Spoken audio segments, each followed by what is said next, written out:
Long ago, the world was very different from the world we know today. It was a time when people forgot about being kind and good to each other. Instead, they chose to be selfish and mean, making the world a sad and dark place. Up above, watching over everything, was God. He saw how bad things had gotten and felt deeply saddened. But amidst all this, there was one man who was different. His name was Noah.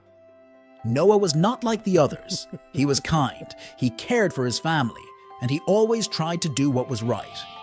Because of his goodness, God noticed him. One day, God spoke to Noah. He told Noah about the big plan to wash the world clean with a great flood. But because Noah was good, God wanted to keep him and his family safe. God gave Noah a special task, to build a huge boat called an ark. This wasn't just any boat, it was to be big enough to hold Noah's family and two of every kind of animal in the world. Noah got to work, even though the people around him couldn't understand why. They laughed at him, thinking he was silly. But Noah didn't mind. He trusted God and kept building the ark, plank by plank. After the ark was built, something amazing happened. Animals started arriving in pairs. Lions, elephants, giraffes, and even tiny insects all lined up to board the ark. Just as God had said, it was two of every kind of animal in the world. Noah and his family helped them find their places inside, making sure that all the animals were comfortable. It was a beautiful sight, all the different animals living together peacefully. Then the skies began to darken and the first drops of rain started to fall. It rained like it had never rained before. Water poured from the sky day and night for 40 days and 40 nights. As the rain poured down and the waters climbed higher, entire cities and all the people in them disappeared beneath the waves, leaving nothing behind. Inside the ark, Noah, his family, and all the animals were safe and dry. They could hear the rain and the storm, but they stayed together, waiting for the moment they could come out again. Finally, the rain stopped, but the earth was still covered with water. Noah needed to find out if it was safe to leave the ark. He sent out a raven, but it came back, finding nowhere to land. Then he sent out a dove, which also returned. Noah waited a bit longer and sent the dove out again. This time, it brought back an olive leaf, which meant that the waters were receding and life was starting to grow again. Soon the ark came to rest on a mountaintop. The earth was finally dry enough for them to leave their big wooden home. Noah, together with his family and all the animals, opened the door of the ark and stepped out onto the soft, muddy ground. They stretched their legs and took deep breaths of fresh air. The world looked clean and new, like a blank page waiting to be filled with stories. Flowers started to bloom, and trees began to grow tall and green again. As Noah and his family stood on the fresh earth, God spoke to Noah again. He made a very special promise. God promised that he would never send a flood to cover the whole earth again. And as a sign of this promise, he put a rainbow in the sky. It was bright and colorful, a reminder of God's love for every living creature. In the Bible, there were two cities called Sodom and Gomorrah. These cities were filled with people who made very bad choices and didn't listen to anyone, not even God. God saw what was happening and was very sad. He decided that he couldn't let it go on anymore. But there was one good man named Lot who lived in Sodom with his family. God didn't want to hurt Lot because Lot always tried to do what was right. So God sent two angels disguised as men to Sodom. They went to Lot's house. Lot saw them and invited them in, being kind and hospitable. He didn't know they were angels at first, but he wanted to make sure they were safe in his city. But the people of Sodom saw these strangers and wanted to harm them. They surrounded Lot's house and demanded Lot to send the strangers out. Lot tried to protect his guests, showing he was a good man. They told him, "You need to leave this city with your family because God is going to destroy it for being so wicked." The angels told Lot to take his wife and two daughters and warned them to not look back once they left. God was going to rain down fire and brimstone from the sky to cleanse the land of all evil. So Lot and his family ran away in the middle of the night. They ran as fast as they could, away from the cities of Sodom and Gomorrah. Behind them, the sky lit up as fire fell, burning everything in those cities to the ground. It was like a giant fiery storm wiping away all the wrongdoings. Lot's wife, however, made a big mistake. Even though the angels told her not to, she looked back to see what was happening to the city. And because she didn't listen, she turned into a pillar of salt, stuck there forever. Lot and his daughters kept going, safe because they listened to the warning. They remembered not to look back and lived on, remembering the lesson of what happens when people choose not to do what's right. They learned the consequences of bad choices and the importance of listening and following guidance, especially when it comes from God. Once upon a time, there was a huge city named Babylon. It was known for its incredibly strong walls and beautiful hanging gardens. It was one of the greatest cities of ancient times. Babylon was like the heart of everything important: money, power, and culture. The king of Babylon was very proud and thought his city could never be beaten, claiming it was the best city ever made. People in Babylon didn't care much about being fair or kind anymore.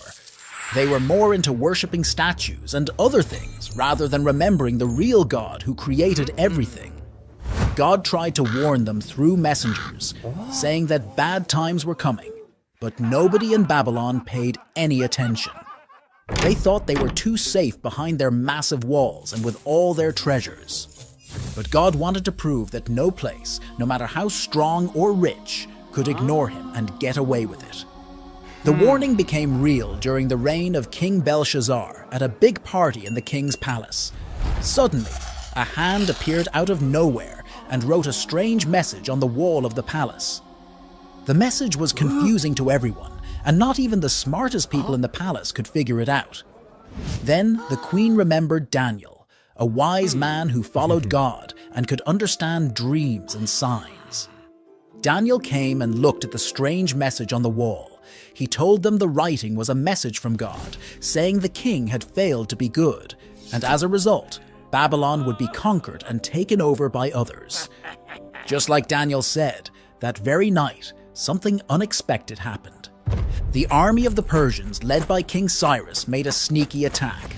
They cleverly dammed the river that flowed under Babylon's walls and sneaked into the city where the river used to flow. Because everyone was busy partying, they didn't even guard the gates. So Babylon was captured without much resistance. Babylon's fall happened quickly and took everyone by surprise. It was the end of Babylon's time, sending a strong message that being too proud and not listening to God leads to disaster.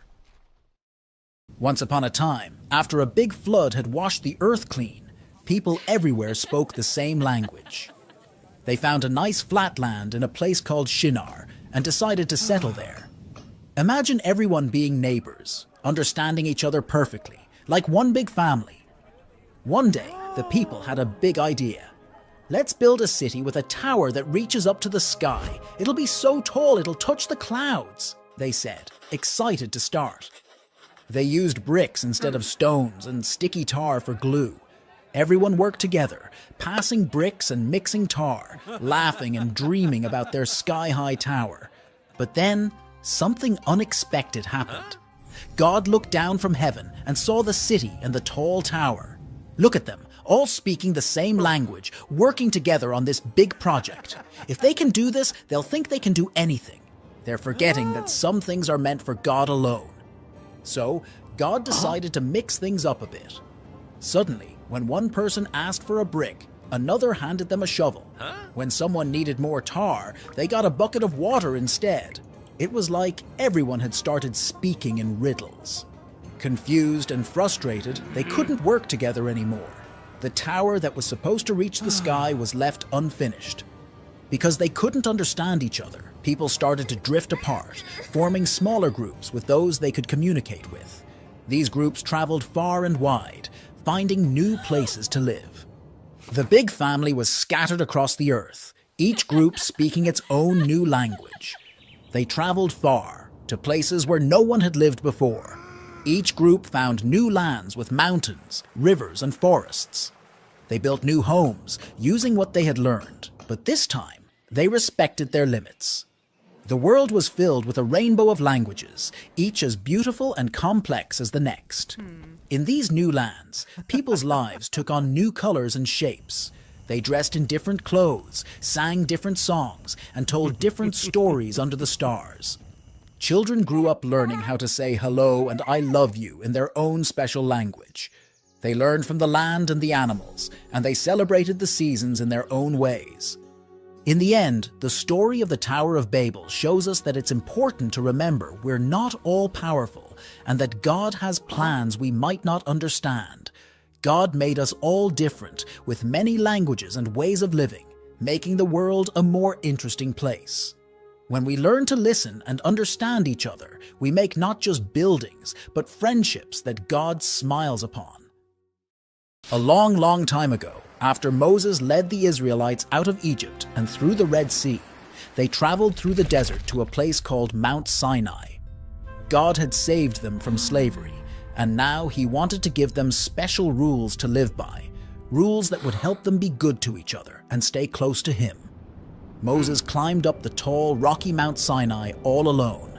The mountain was covered in thick clouds, and there was thunder and lightning. It was a bit scary, but Moses knew it was important. God himself was going to speak to him there. God talked to Moses on the mountain for 40 days and 40 nights. He told Moses 10 very important rules, which became known as the 10 Commandments. These weren't just any rules. They were God's way of showing the people how to live peacefully with each other and be faithful to him. When Moses came down from the mountain, he brought 2 stone tablets with him. The commandments were written on these tablets so everyone could remember them. The commandments said, "You shall have no other gods before me." This meant that the Israelites should only worship the one true God. "You shall not make for yourself an idol," which meant God didn't want the people to worship statues or images as if they were gods. "You shall not misuse the name of the Lord your God." God meant that they were to speak God's name with respect, not carelessly. Remember the Sabbath day by keeping it holy. He wanted one day a week for them to rest and think about God, just like God rested on the 7th day when he created the world. Honor your father and your mother. This meant they should respect and take care of their parents. You shall not murder, which meant life is precious, and they were to protect each other. You shall not commit adultery. God wanted husbands and wives to be faithful to each other. You shall not steal, which meant taking something that isn't yours is wrong. You shall not give false testimony against your neighbor. This meant telling lies about others is harmful. You shall not covet, which means not to be jealous of what others have. The people promised to follow these commandments, and Moses helped them learn what each one meant. The 10 Commandments were a gift to help the Israelites understand right from wrong. They were rules to live by that would keep them safe and happy. After wandering in the desert for 40 years, the Israelites, led by Joshua, were finally entering the Promised Land. But there was a big obstacle in their way: the fortified city of Jericho, a city with walls so strong and high that no army could easily defeat it. God had a plan for how the Israelites would conquer Jericho, and it was unlike any battle plan ever devised. God told Joshua to have the armed men march around the city once a day for 6 days.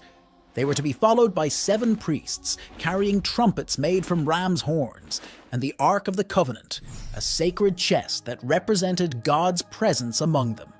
Then, on the 7th day, they were to march around the city 7 times. At Joshua's command, after the 7th lap, the priests were to blow their trumpets, and all the people were to shout as loud as they could. Joshua and the Israelites did exactly as God instructed. The people of Jericho were watching as the Israelites circled their city once a day, quietly except for the sound of the trumpets. They were confused and even amused by such an unusual military strategy. Finally, the 7th day arrived. The Israelites got up at dawn and marched around the city, not once, but 7 times. The anticipation grew with each lap. Then, when Joshua gave the signal, The priests blew their trumpets, and the people shouted with all their might. And something incredible happened.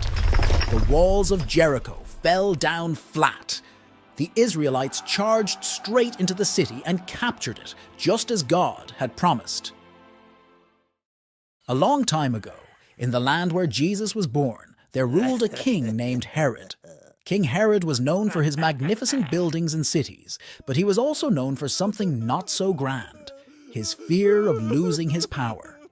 When Jesus was born in Bethlehem, a bright star appeared in the sky. Wise men from the east saw this star and knew it meant that a new king, the King of Kings, had been born. They wanted to find and worship this new king, so they traveled to Jerusalem and started looking for him. When King Herod heard this, he was very troubled. Herod didn't want anyone to take his place as king, so he called together all the chief priests and asked them where the Messiah was born. They told him, "In Bethlehem of Judea." King Herod secretly called the wise men to find out exactly when the star had appeared. He told them to find the child and report back to him, so that he too could worship him. But Herod didn't really want to worship the new king. He wanted to get rid of him. The wise men went on their way. They followed the star until it stopped over a stable, a house where the animals slept. When they saw Jesus with his mother, Mary, they bowed down and worshipped him. They also gave Jesus gifts of gold, frankincense, and myrrh. But when it was time to go back to King Herod, they were warned in a dream not to return to him, so they went back to their country by another path. When Herod realized that the wise men had tricked him, he was furious. He gave orders to kill all the boys in Bethlehem who were 2 years old and under. This terrible act showed just how far Herod would go to protect his throne. However, God protected Jesus from Herod's plan. An angel appeared to Joseph in a dream and said, "Get up, take the child and his mother, and escape to Egypt. Stay there until I tell you, for Herod is going to search for the child to kill him." Joseph did exactly as the angel said. They ran away to Egypt, and they stayed there until the day Herod had died.